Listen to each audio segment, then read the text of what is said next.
불이 꺼진 나의 방 안 혼자 목적을 잃은 채 그저 서성여 어른 표시 떠올라 너의 모습 oh yeah. 잊으려 해도 아픔만 커져가 어김없이 밤이 찾아오면 또 너로 가득해 떼어내려 애를 써도 Cause everything about you 나를 찔러 계속 아무리 빌어봐. Bonjour à toutes et à tous, en ce dimanche 19 juillet, je reviens pour un point lecture où je vais vous parler de 2 romans que j'ai lus dernièrement et que j'ai adorés. Et puis vous parler également de mes lectures depuis le début de ce mois de juillet qui sont pas... Enfin, vous verrez, il y a eu 2 abandons. Ceci dit, je suis en train de lire un roman que j'adore et voilà, qui est très très addictif. Donc j'en parle juste après avoir parlé de mes 2 lectures qui ont pour point commun d'être des textes sous une forme narrative particulière puisque ce sont 2 journaux intimes.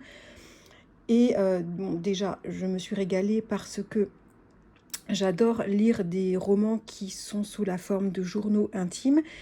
Et puis, je me suis également régalée parce que sur ces 2 romans, ce sont des plumes excellentes et des histoires très très intéressantes. Alors, je vais d'abord commencer avec ce roman, Les 7 roses de Tokyo de Inoue Hisashi.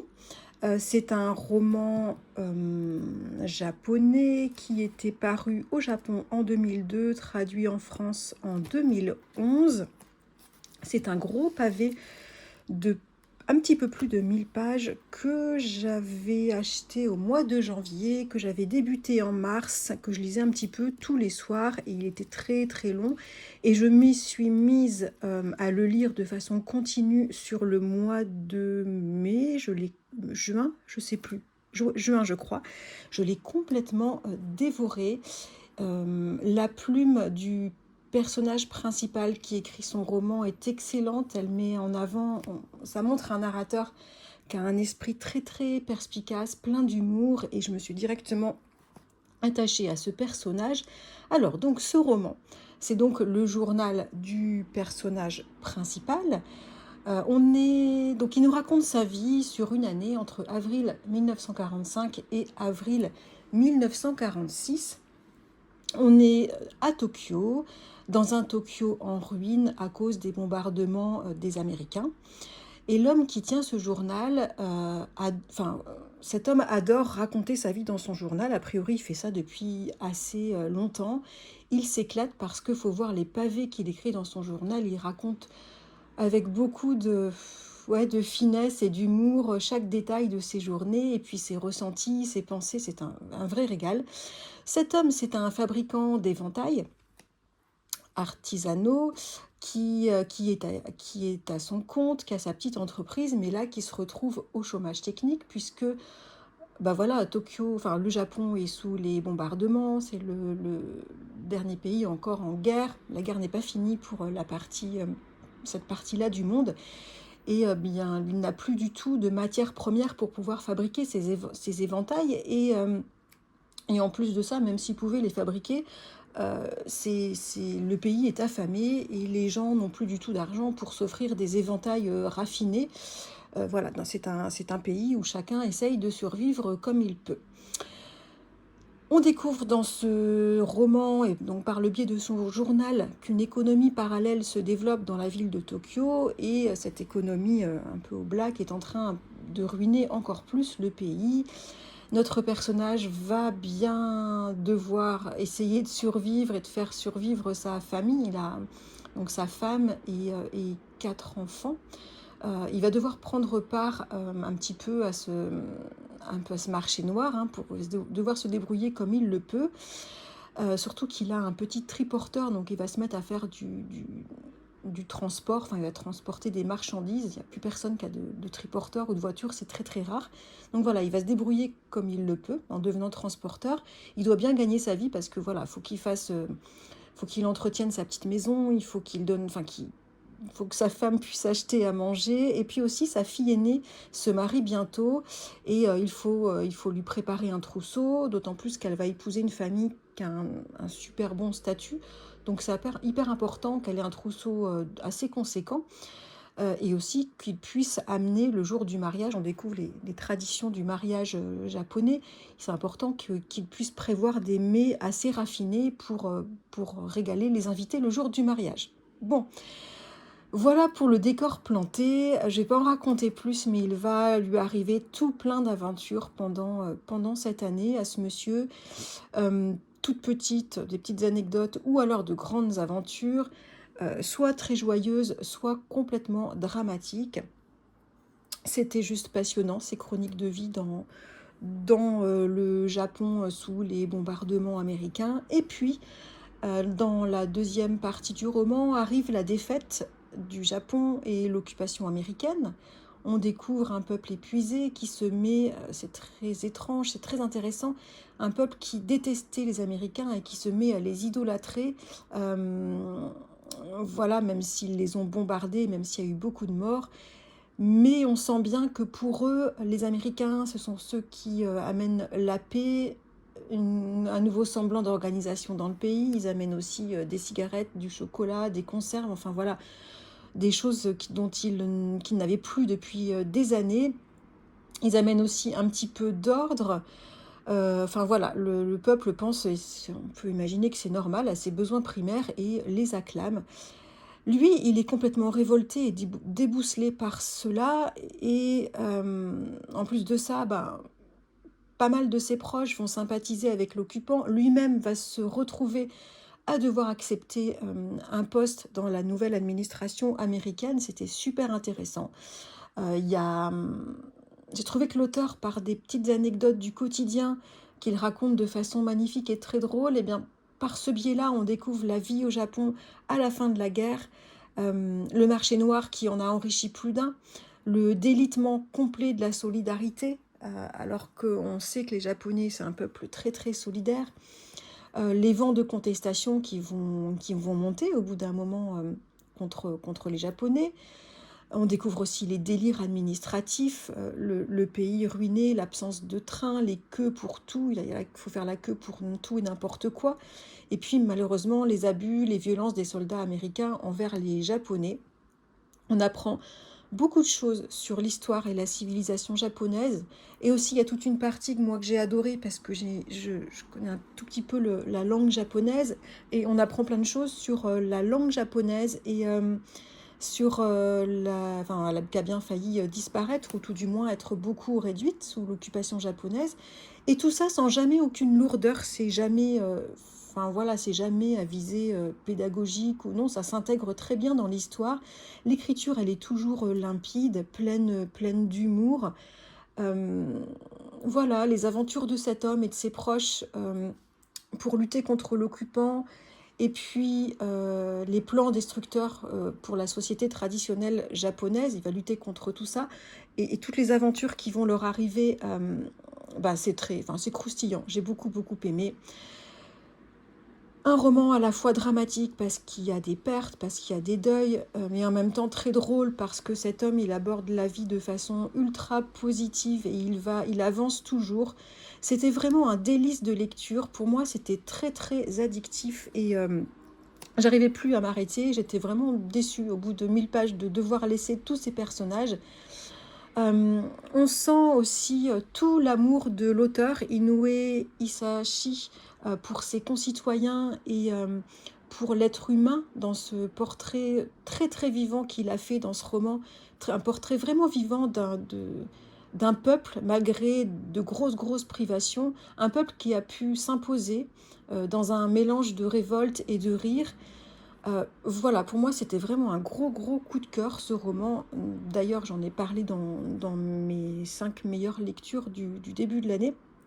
Je voulais prendre le temps d'en parler un petit peu plus. Mais si vous aimez le Japon, si vous aimez les romans sociétaux, et aussi si vous aimez cette période toute particulière de la juste après-guerre mondiale, et que vous êtes amateur de belles plumes, en fait, faut foncer parce que Enfin, on apprend plein de choses, on s'amuse, c'est un délice de lecture. Et puis, qu'est-ce que c'est ces 7 roses de Tokyo? J'en dis pas plus, mais ça vaut vraiment le détour de le découvrir. Voilà pour mon avis, ma chronique un peu plus développée de ce roman d'Inoue Hisashi, Les 7 roses de Tokyo, que l'on trouve chez Piquier Poche.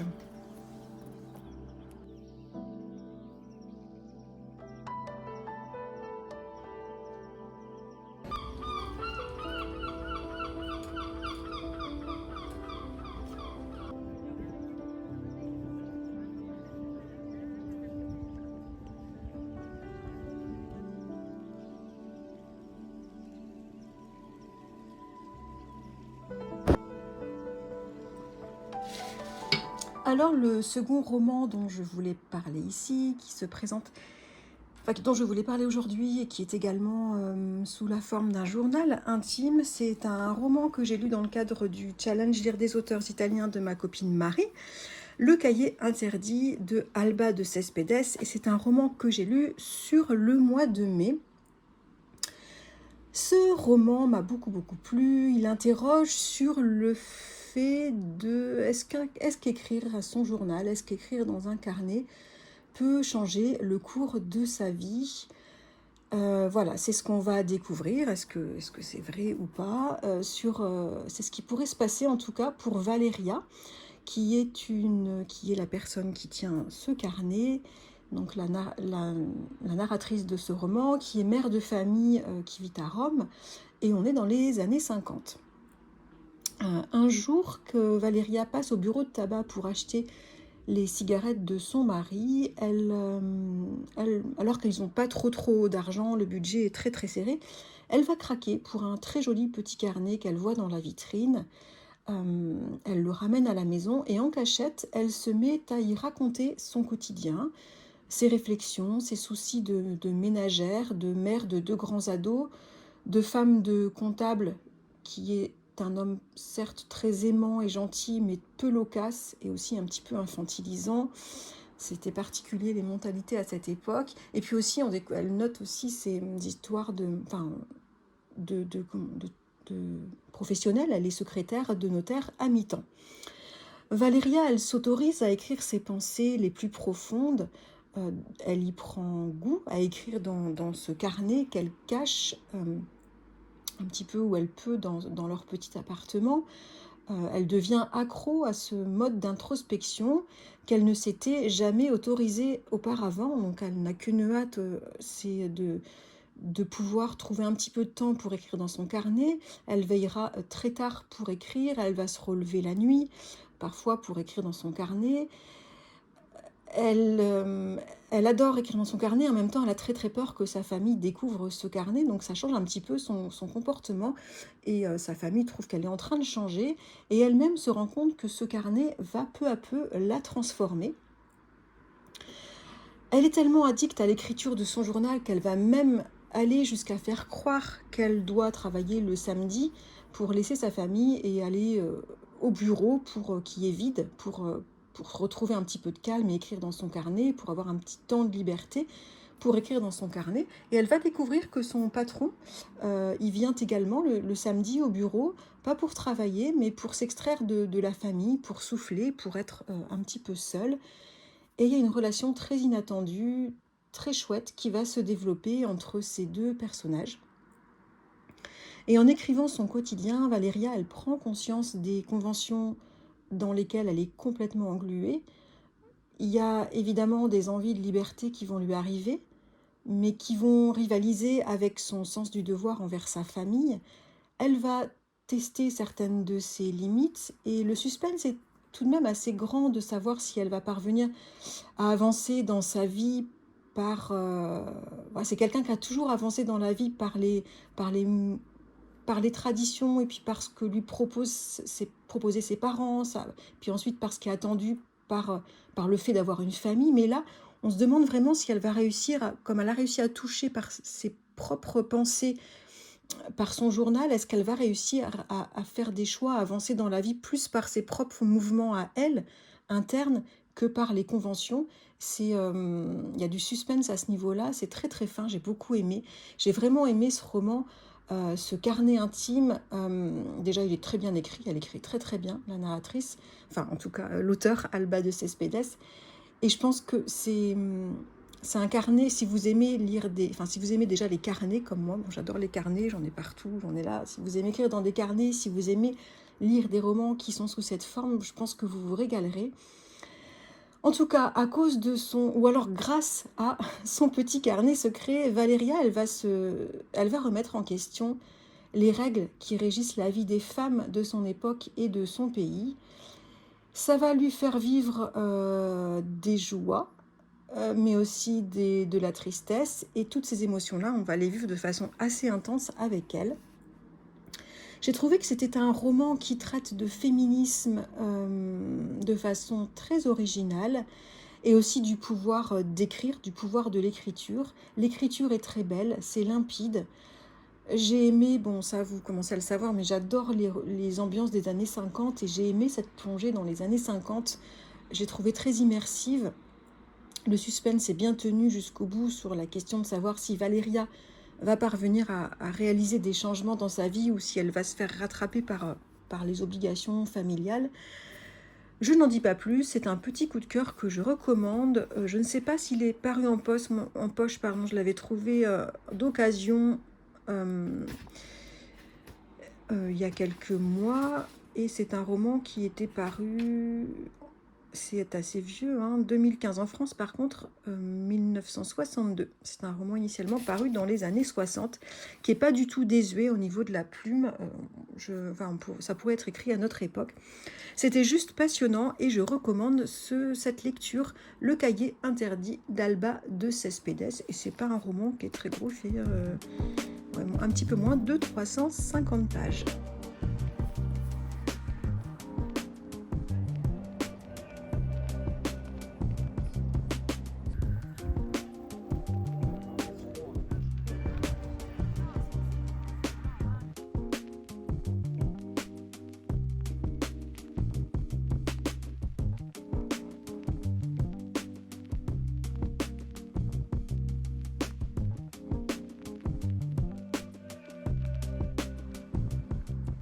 Et pour terminer ce point lecture, je vais vous faire un petit point sur mes lectures depuis le début du mois. J'en ai pas lu beaucoup.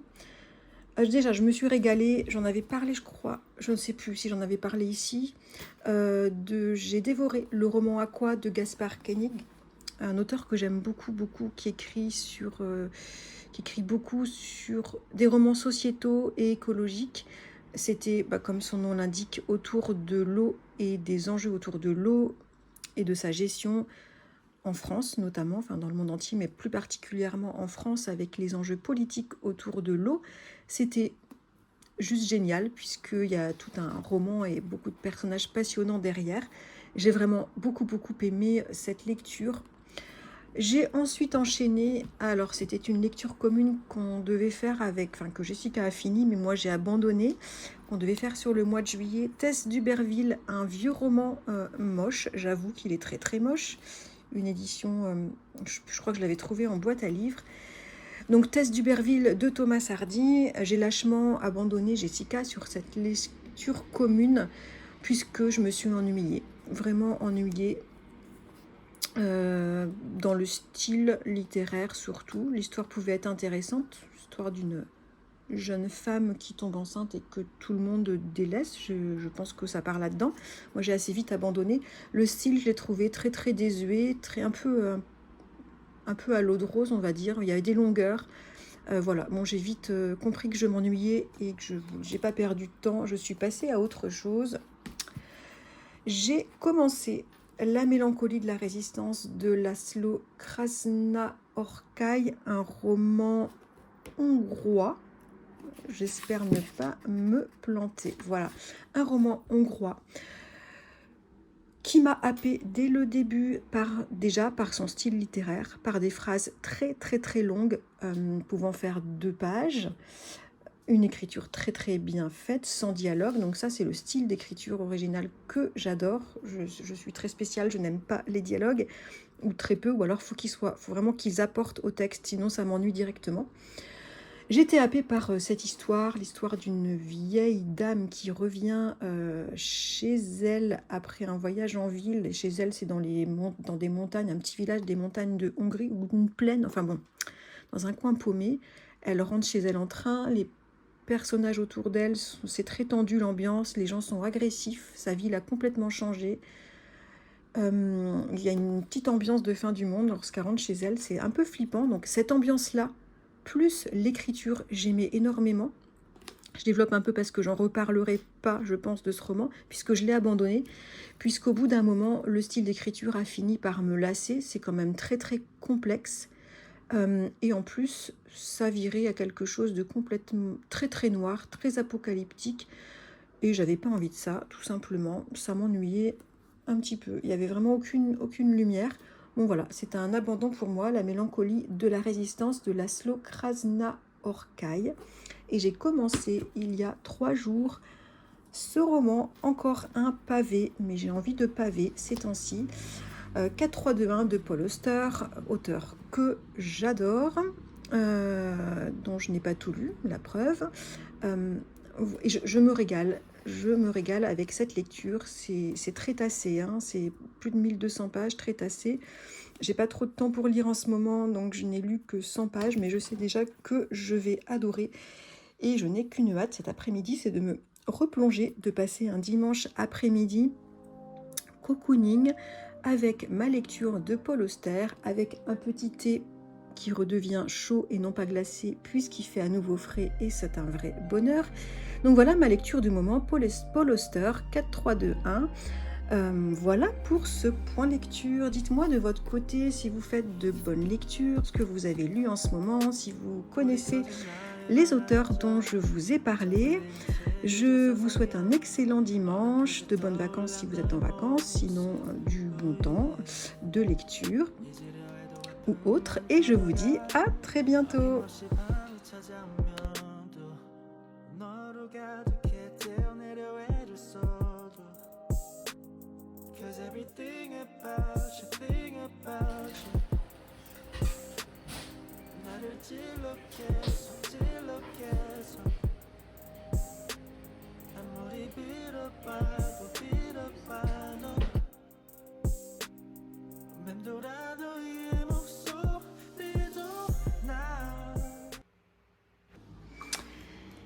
Et hop, je reviens toute fin de vidéo. Je me suis rendu compte en faisant le montage que j'ai oublié de vous parler de ce super roman que j'ai lu la semaine dernière. Je l'ai oublié parce que j'ai tout simplement oublié de le noter dans mon petit carnet où je note toutes mes lectures.